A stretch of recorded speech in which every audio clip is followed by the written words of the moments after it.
This is the Polestar 4 and it's actually a pretty big deal for the brand. It's its fourth model, you can see what they've done there. It's its most powerful model, it's also the fastest car it's ever made, and yet it's also its most eco-friendly. But it does also have a rather unique USP, and it's nothing to do with what's going on up here. It's back here, and I'm not talking about these Swish business class seats, although they are pretty cool.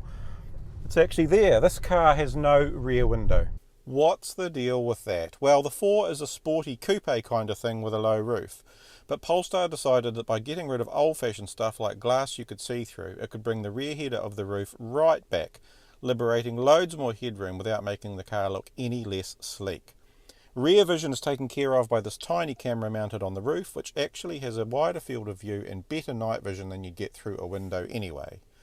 All of that, plus this really long wheelbase, nearly 3 metres, means you get a limo-like rear seat, business class. Why have such luxury in the back of a sporty driver's car?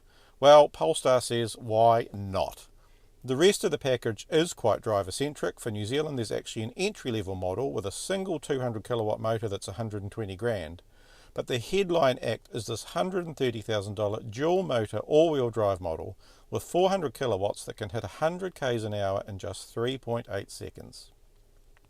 It's got adaptive suspension and all the biz, and if you spend another $10,000 you can have the performance pack with the giant 22-inch wheels, even sportier suspension settings and all the gold bits.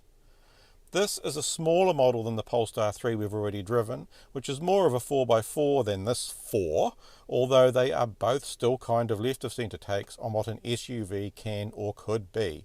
What can we say? Polestar plays by its own rules. The cabin in the 4 is as swish as you'd expect.